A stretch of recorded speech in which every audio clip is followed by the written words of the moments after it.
and welcome to ZSL's Wild Science podcast. I'm Monni, Research Fellow here at ZSL's Institute of Zoology, and today we're going extra wild, or more to the point, we're going wild again. What are you talking about, Monni?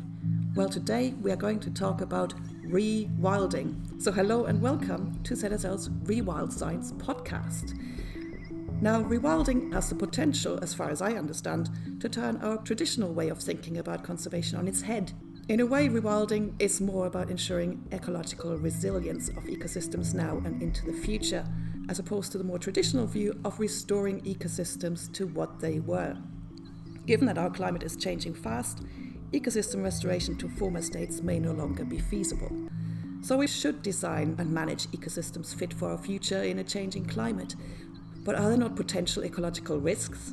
What about the socioeconomic risks to the human communities within that ecosystem? Or are they outweighed by the benefits? And what are the current barriers to implementing these novel ideas about rewilding? In short, there are so many questions. So here to help me make sense of this all is Natalie Pettorelli, Senior Research Fellow at the Institute of Zoology. Natalie, I'm so glad you're here so you can look after me. My head is already spinning just thinking about climate change and never mind how we best manage our ecosystems to be resilient to future change. What sparked your interest in rewilding? I think it's always interesting to think about concepts that create a bit of interest in people and a bit of debate. And rewilding started to emerge more and more as something contentious, but interesting, but not well defined, that could have potential or maybe not. So I got interested in just understanding what it is and why was there so much stuff around it. So we need a good definition for this. How about we get a professor of ecology to tell us more about it? Do you have one? I believe you do. I actually have one here right now. Oh, and this is, Professor Johan Dutoit, who is currently working at Utah State University as a professor of ecology. I would say a professor of applied ecology. Johan, could you let us know a bit about what you think rewilding is? So rewilding is a relatively novel concept that is relevant to climate change in that it's different from restoring. And so we need a new way of dealing with conserving biodiversity in a changing world. And rewilding has been around for a little while, but it's recently been redefined, if you like, in very functional terms. So do you remember a bit when it was all about corridors, carnivores, and cores? It was all about bringing big mammals back to landscapes, and since then there's been a total rethink about it all. And really the of rewilding isn't necessarily just bringing old extinct things back, like bringing elephants back to replace mammoths and so on, but it's about reorganizing, retooling, reconfiguring wildness, if you like, so that an ecosystem can function under new conditions. So what would you say rewilding isn't then? So rewilding is not trying to get a ecosystem back to the way it was. And so rewilding is not restoration. So I know you have a super nice analogy about it's cars. About classic cars. Exactly. Yes, and garage. Yes. Could you use that? Because it's one of my favorite analogy. An analogy I like to use is with motor cars. So if you were to restore an antique 1950s Chevy, you would restore it using the exact original parts, and you would get the right tint of paint, and you would get the right upholstery. And rich people do this and can afford to do this, and they can get the right parts, and that's great. But in Cuba, for example, you can get those same cars still running, but they're not restored. They might have, for example, a Russian cement mixer engine under the bonnet, and they might have wiring from a Chinese washing machine, but they work. And so the Cuban car is a model of rewilding compared to the rich Chevrolet restorer who's restoring something perfectly the way it originally was. Now, it would be great to get everything back to the way it was, but if you don't have the parts anymore or the environment to run it in, then you've got to be creative and start thinking about new ways of making a system work to deliver a function or a service. And the service delivered by a motor car in Havana is provided by being creative and making an old car work and still have a taxi service running. Whereas if you were a purist and said to restore it, you need the original part, that old vehicle would stand derelict in a junkyard and would not provide the service. I absolutely love this analogy. I suppose much of our traditional conservation action is pretty much us being the purist conserver of things. So how should we adapt our thinking and what we're actually doing to factor in environmental change, like climate change? Well, I think the way to adapt is to think, what do we want out of ecosystems? Do we want an ecosystem to be an artwork that's got to stay exactly the way it was, created maybe in one's mind? Or are we deriving services from ecosystems that we really need to survive? Clean water, clean air, food, wood, grazing, pollination sources, etc., etc. And if we want function, then we have to think very hard about how to maintain that function under changing conditions. And that's where rewilding comes in. And it's a very exciting concept because it's infinitely open to new management options. So what do you see as a good example of a rewilding project that has happened already? Yeah, there are lots of different examples. And I would like to just suggest one, in that rewilding can operate at multiple levels. You can get rewilding from the level of genes all the way up to the level of ecosystems.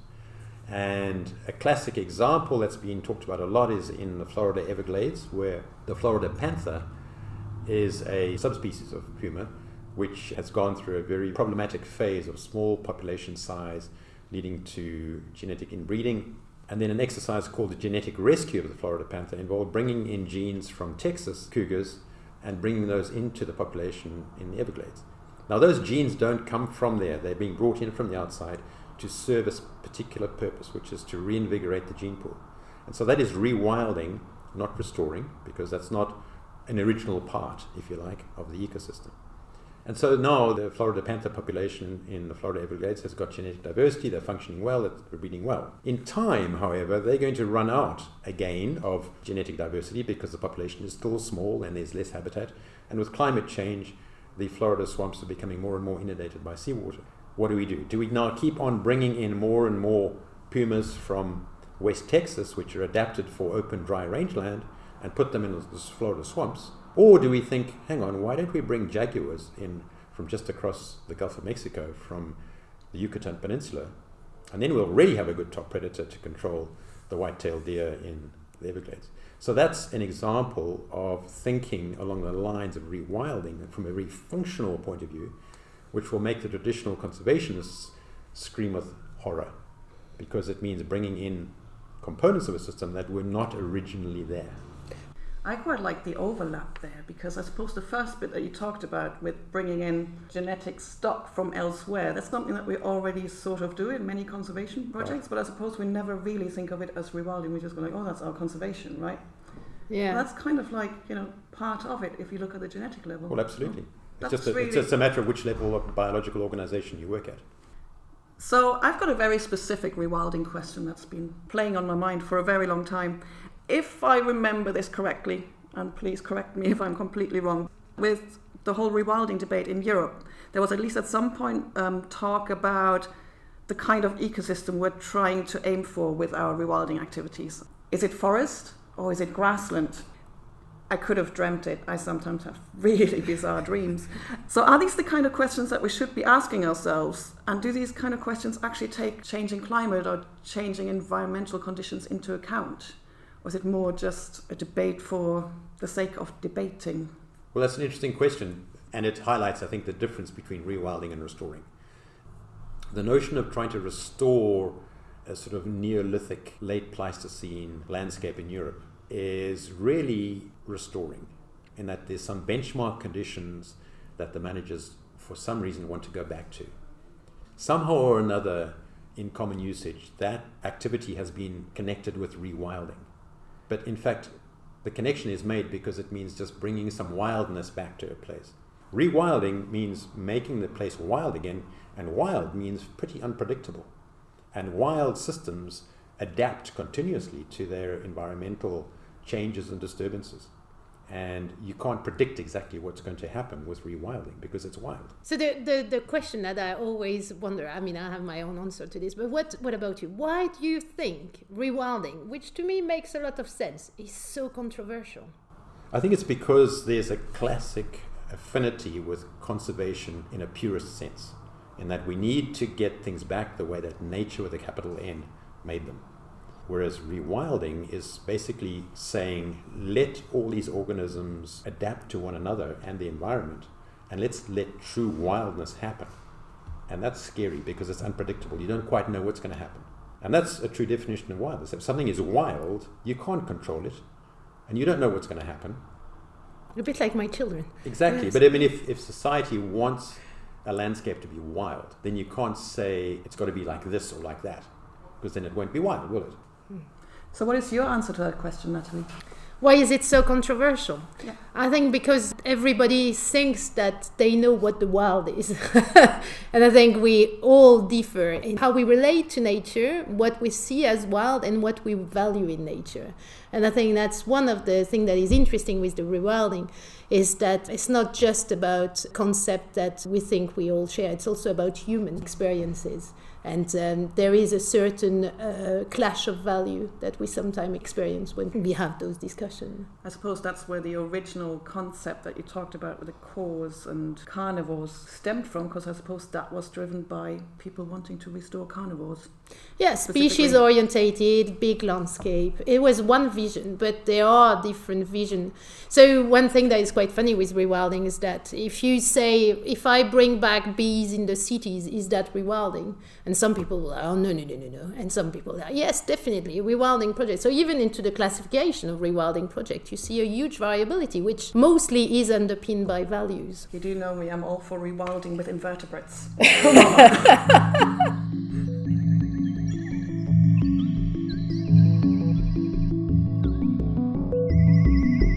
So Natalie, as we just talked about with Johan, climate change is happening, and some species will struggle and some will probably thrive under a changing climate. How, first of all, do we actually figure out what this changing status is of different species? It requires taking a lot of information on a lot of species and then potentially putting together a model that tells you roughly where things will move. And for the moment, we can do that pretty well with some species, the big one that everybody knows well and can see. But for a lot of species, just getting information about where that species is actually really difficult. What are the kind of taxa that we don't know anything about? Well, most would be the invertebrates. Butterfly, of course not. I mean, being in the UK, people have a bit of an idea, but as soon as you go into any kind of animal that you can't see and that is small and that you can't recognize, then it gets a bit more tricky. So you did mention butterflies. That seems to give me a really good way into our next guest. It's as if I was fishing for this specifically. So with us now is Chris Thomas, who's a professor of ecology, the second one today, at the University of York. And Chris knows a thing or two about butterflies, so that was my very tenuous link introduction. But he also knows a thing or two about how climate change affects species and what these changes are. Yeah, so although you're quite right that we don't know about what's happening to a high proportion of the world's species, for the ones we do know, that something like 3/4 of them are now already living in some places that they didn't live in as recently as 30 to 40 years ago. And a high proportion of those changes in distribution are driven by climate change. So we can't put a cap on nature and just stop it the way it was. So any rewilding project, anything where we're thinking about trying to protect, preserve nature, the reality is that we're going to be experiencing a system of dynamic change. And it's how we adjust to and how we promote even that change within these sorts of projects, which is something of the challenge, because when the system is dynamic and is going to continue to diverge from what it's been in the recent past, then the real challenge is, what are your targets actually going to be? So there's a question we have been asking all our speakers today, and it's, how do you understand rewilding? What does it mean to you? Oh, well, I understand it perfectly. We've come to the right person. It means exactly what the person wants it to mean. It's almost one of these all things to all people. Some people think of it as the Pleistocene version with lots of large mammals and trying to bring back the extinct ones, through to people who are thinking of it as just let's go, do nothing, put a fence round it and allow nature to do its thing. And of course none of these is correct. It's a human construct of how we think about our place in nature and the future feature of the natural world. I perhaps would drop the word re because it reflects a sort of historical perspective. But whatever we do, that system is going to change. And we've got to decide to what extent do we just want to let the system go in the way that it would like, and to what extent do we wish to nudge it in certain directions, and do we also want to use these systems to try and save globally endangered species. For the kind of wilding that you would like to see, is there already an example of this happening somewhere in the world? Not for the version that I would aspire to. And that's because the version that I would aspire to, I don't think is really on the list of categories of wilding, rewilding that people have got at the moment. So as the climate changes, it's true that vast numbers of species are moving and the systems are all changing.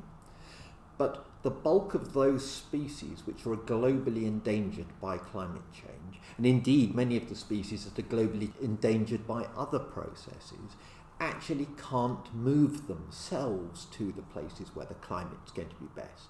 If you're a water beetle that's restricted to high elevation in snowmelt fed streams at the top of the Sierra Nevada in southern Spain, you can't go down to the hot lowlands, travel across lowland Europe and reach western Wales. It isn't going to happen. So as we think of the coming century, a lot of the species that are going to die out from climate change, and there are going to be a lot, are localised species, and they're localised because they're hemmed in some way by environments they can't traverse. And we have to contemplate how are we going to try and move them to new locations.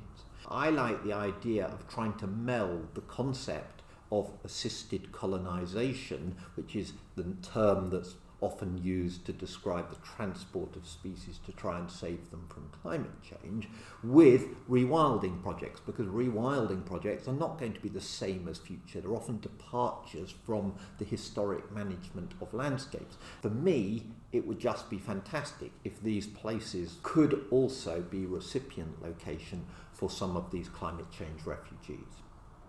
I know some people in the rewilding world put the focus of rewilding project as a way to enhance or maintain functioning ecosystem. How would you say should those species that should be moved, how do you prioritize them based on their level of threat or potential impact on sustaining functioning? I would say all of the above, because it's perfectly acceptable to prioritise something because it's an endangered species or because we think it's going to have some particular function. If you imagine a rainforest where the environment's getting drier, are we actually going to encourage and even import drier adapted tree species so that we continue to have more of a forest in that location rather than risk it collapse? I mean, there's a sort of random example, but you can think of other functional examples where you might consider such options. However, I increasingly think very long term, and I wouldn't want to bet which of the species that we've got around today are going to be important for humanity in a couple of centuries' time. So my ancestors in the Victorian era couldn't have predicted what the world will be like today and which species will be successful today. Sitting here today, I may not be a modest person, but I'm certainly modest enough to appreciate that there is no way that I can know what the world's going to be like in a couple of centuries' time. But I do know that every future ecosystem, wherever it is essentially going to be composed of the descendants of today's species. So I would try and maintain the building blocks of future ecosystems, which actually in a sense is the old-fashioned view of species and population level conservation. Perhaps that would be a higher priority for me than the immediate ecosystem processes that will then take place.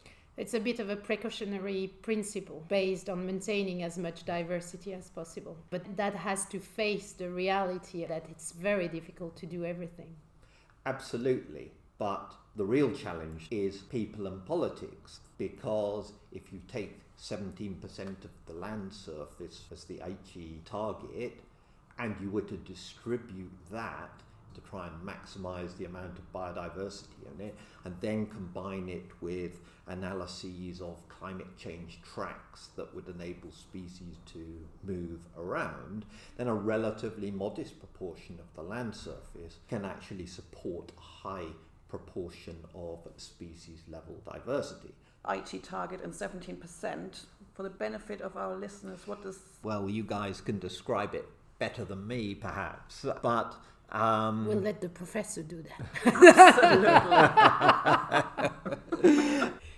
Essentially, the international community of nations, has, with one or two exceptions, has signed up to trying to designate 17% of the land surface as protected area of one another. The problem is that people don't agree to put their protected areas in the locations that would maximise global diversity for a number of reasons. One, because it's easier to protect a bit of tundra, perhaps, although it's going to melt soon. But it seems easier to protect a bit of tundra than a bit of productive soils in a warmer part of the world. And then the other thing is that people are completely parochial in their thinking. You see nature reserves and priority species clustered close to the geographic boundaries of nations, because this is where various species, just the edge of their distribution just peaks over into a new country. So it's a rare species in that country, even if it's not a globally endangered species. So you end up prioritizing things that appear to assume a national significance, but they're not globally. Coming back to the rewilding issue, the real challenge is that every part of our planet has been altered by humans already, and we're going to continue to alter it. And so having this hard distinction between bits for nature and bits for humans is a human construct rather than a reality. And I think that the rewilding challenge is to take on board and think about what can we realistically do given that the world is changing and human influence is everywhere, including the influence of climate change. I suppose you could then also start talking about rewilding in urban landscapes. This Totally. being like a totally upcoming... If you're thinking about moving species in the context of climate change, I don't think we should rule out urban areas. And in urban areas, because it's already such an obviously human-perturbed system, then there's going to be fewer idealistic conservationists, let's say, getting upset because you've spoiled pristine nature. You might upset some architecture aficionado. Another bird pooed on a really nice building. Surely it's not really all about ecology. And so with us now is Sophie Wynne-Jones. Sophie is a researcher at Bangor University in Rural and Environmental Geography and Policy Studies, and she's especially focusing on stakeholder cooperation and knowledge controversies. Now, I love this term, but controversially, I really don't know what it is. Can you explain? Rewilding is a pretty good example of a knowledge controversy. It's something where people have different ideas, different objectives, aspirations and values. So there are lots of different knowledges that go into the melting pot that mean that this is a contested term. And if we were to ask you, what is rewilding to you then? What does it mean? To me, I think it has to be about giving nature more room, more freedom, more control. And I see that as a uniting theme across the majority of projects that I've observed across the UK as well. So how should we measure success of a rewilding initiative? Is it all about ecology, or how do we factor people in? Or do we need to factor people in? I think we do need to factor people in because we live in a small country with lots of people in it, and if we don't factor them in, I think they'll get quite cross. And generally speaking, they have been getting quite cross about rewilding, so it is probably a good idea to pay attention to them if they're not going to shout at you too much and stop you from accessing the land where you would like to do rewilding. So engaging with, working with people is part of what we need to do with rewilding. I think we can rewild little pockets of land which might be in private, favourable ownership. But if we want to make this a big movement which really changes conservation, I think we do need to speak to a wider range of people. They are the ones that will have to live with it. So they are the neighbours, the people that live nearby those lands that might be rewilded. Exactly. So perhaps you could say we can do rewilding on this little patch here, but there will always be, hopefully, an overflow of nature out of that bit of land. Nature's not very good at staying still, whether it's foxes or water or anything. Yes, I suppose also as humans we're kind of part of the ecosystem, aren't we? Indeed. So I think putting us into different boxes is not always necessarily helpful, and as a geographer that's something really important to me, is trying to get over that sense of a division. Now I might be playing to some stereotypes here, or maybe just from personal experience, but biologists, ecologists like myself, we're not necessarily known for our outstanding communication skills with the general public. Of course, we're addressing this here, one podcast at a time. But how do we best convey the rewilding message? My first point of advice would be stop projecting and start listening. Whenever we're trying to communicate anything, we have to try and understand where people are at, because we can fire information at people all we like, but it's just going to slide straight off if we don't find a point of connection. So the first step is listening, to figure out where they're at and then start from there. I just listened intently, by the way, to this answer. Like, oh God, must practice right now. But it also means that there are different audiences. So Absolutely. It's not just listen to one person, but listen to a range of different views. Some people might not just be interested altogether in rewilding. And to be fair, why should they be interested in rewilding? Absolutely. One of the big messages we've said for a long time working with the Cambrian Wildwood project in Wales is that we're not necessarily trying to change land use everywhere. It's an exciting idea. I think we need to be exploring rewilding, but maybe it doesn't have to happen everywhere, and I think assuring people about that. Or maybe also it's a way to start talking about how they can relate to nature and what do they get out of it and why it would be interesting. I mean, rewilding, because it captures so much of the interest of the public, what's interesting with the rewilding is how it has completely spread in the newspaper. People just love the term. Whether they understand the concept is a completely different thing, but the term has a lot of traction. So it could also start a conversation. Absolutely. I think it's a very exciting term. It has a lot of emotional resonance and impact. For some people it's rather scary. For some people it's something that really ignites a kind of a sense of love and passion in them for the environment. So I think the fact that it is such an effective term is really quite useful, and I think it can be a good starting point. I think we also need to be careful about the way it really shuts some doors and turns people off as well, though. Mm-hmm. So a knowledge controversy. Indeed. Really. So if we were going to go into a more practical way, what do we need to do to design like the super successful rewilding project?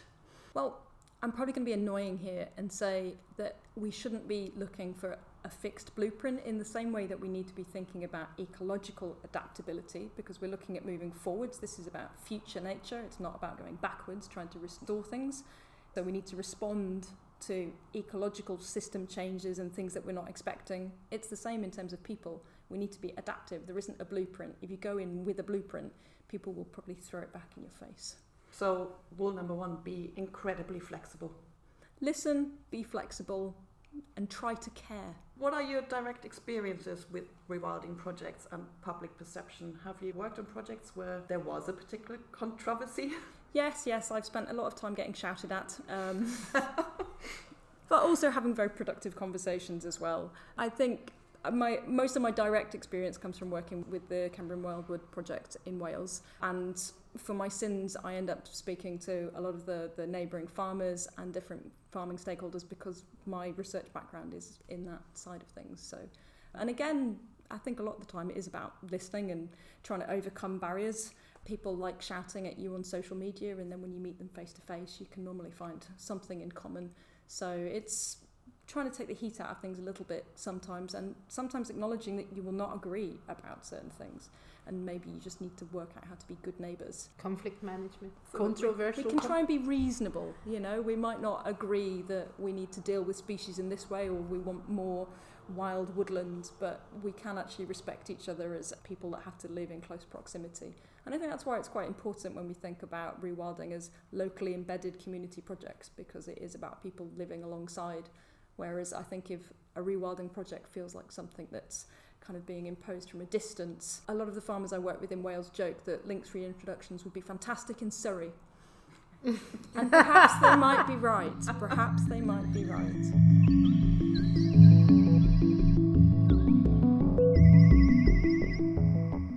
Natalie, we heard a lot about the concept of rewilding. How about some examples from the UK? It's true, we haven't really discussed any tangible projects, so that's why I think it's pretty lucky for us to have Rebecca with us.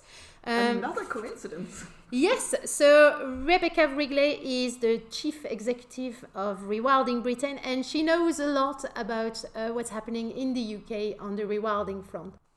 Our main focus as Rewilding Britain is to establish or help catalyse 3 to 4 large-scale rewilding projects. I mean, large-scale being 10,000 hectares and above. So hopefully one in Wales, one in Scotland and one in England to get a kind of diversity of different locations and ecosystems and range of habitats. So at the moment, for example, in Wales, we're working in partnership to establish a project called Summit to Sea, which aims to connect the highest point in mid-Wales down through the Derby Valley out onto the estuary and out to sea. So it would be the first land and sea rewilding project in Britain and possibly in Europe, I think. And we're looking to establish similar projects, probably not land and sea, but in England and in Scotland.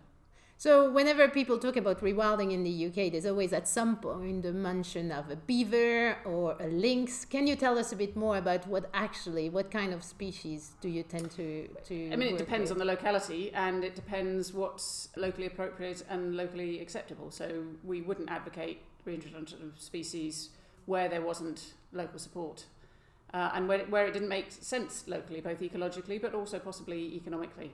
So in Wales, the project is only just getting going, so we'd want to do feasibility studies about the species that are there, the species that were there, and what might be possible to reintroduce and enhance in terms of species. So it has to be a considered approach based on the locality and the context and the state of the habitat, for instance, and the support of local people. So one thing that we have been asking several people what they understand by rewilding, and we can safely say that they all had a different answer. At least a different angle, yes. Definitely a different angle. So how would you define it? What does rewilding mean to you? Well, for us at Rewilding Britain, it means the large-scale restoration of ecosystems when nature is allowed to take care of itself, where natural processes are restored and where appropriate, where missing species are reintroduced. But for us, it's also a human process. So we feel that people and nature are part of the same thing. And so it's about finding a different future that works both ecologically and economically, that allows both people and nature to thrive. So there is very definitely a human element to rewilding, and practically it's not possible to achieve without ensuring that local communities and local people also have a flourishing future.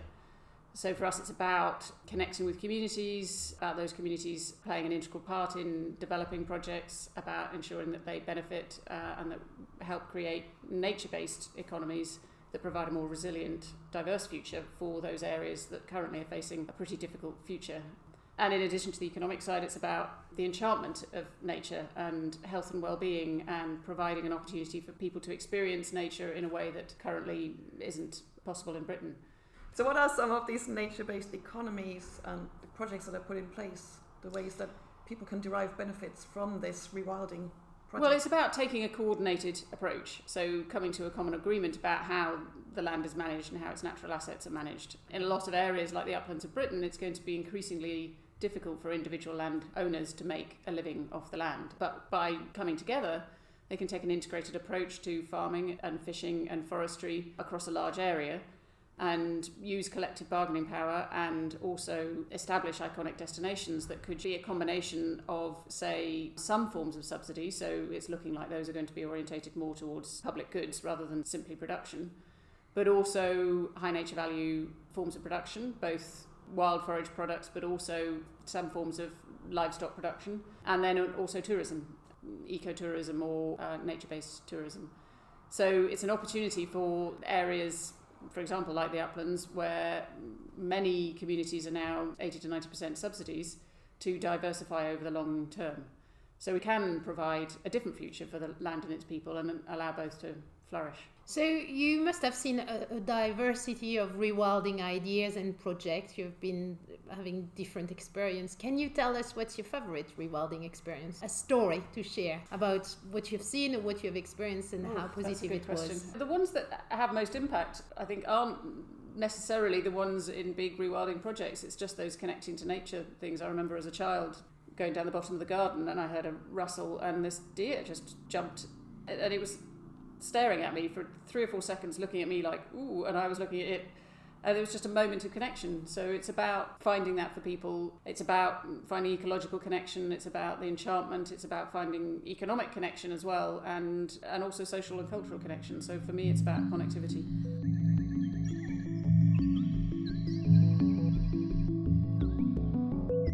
And rewilding started to emerge more and more as something contentious but interesting, but not well defined, that could have potential or maybe not. So I got interested in just understanding what it is and why was there so much stuff around it. My first point of advice would be stop projecting and start listening. Really, the of rewilding isn't necessarily just bringing old extinct things back, but it's about reorganizing, retooling, reconfiguring wildness, if you like, so that an ecosystem can function under new conditions. I was a bit late. I got a taxi from the station and conversation happened in a taxi and I was all in favour of releasing wolves in central London.